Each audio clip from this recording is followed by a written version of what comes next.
In the ancient Indian scripture, the Bhagavad Gita, chapter 2, verse 63, from anger arises delusion, from delusion confusion of memory, from confusion of memory the destruction of reason, and from the destruction of reason one is lost. Chapter 6, verse 37. For anger is an enemy of the self, it is a destroyer of peace, and it is the cause of sin. It is the thief of knowledge and the enemy of meditation.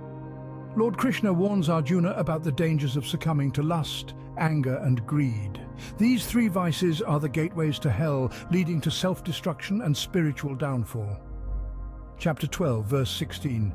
He who is greedy, cruel, impure, malicious and full of anger, and who has a false ego and identifies himself with his body, is dear to me neither in this life nor in the next.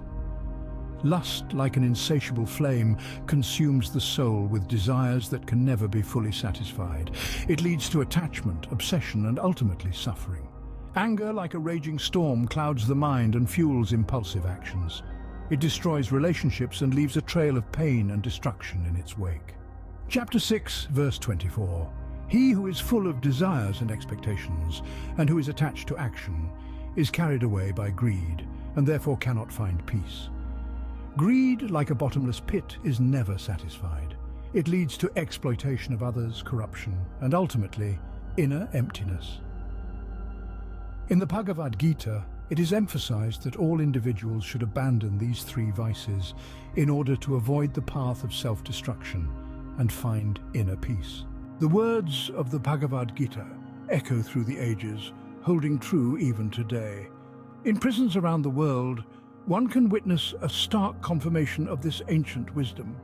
If you were to visit any prison, anytime, anywhere, you would find that every inmate within its walls is there due to the influence of lust, anger, and greed. No matter their individual circumstances or the specific crimes they committed, the roots of their actions can be traced back to these three fundamental vices.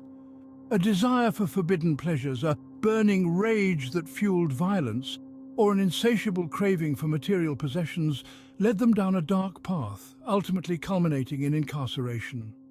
With influence of money, power and knowledge, one can escape this man-made prison, but can you escape the one true God's prison?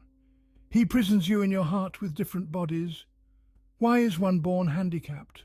Why is one born blind? Why is one born rich? Why is one born to a drug addict family? The Bhagavad Gita spoke of these gateways to hell over 5,000 years ago, but their power remains undiminished. They are not merely abstract concepts, but potent forces that can ensnare even the strongest individuals. This was revealed by the one true God, Krishna, for humans to have a better understanding of themselves during the Kali Yuga era. This stark reality serves as a powerful reminder for all of us. We must be vigilant in guarding ourselves against the insidious influence of lust, anger, and greed.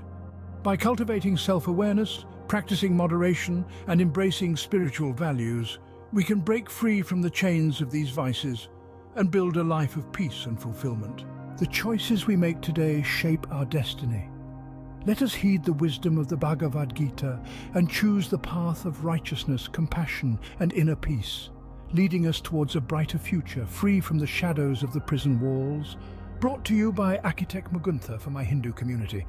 If you like it, please share it. Awake and arise.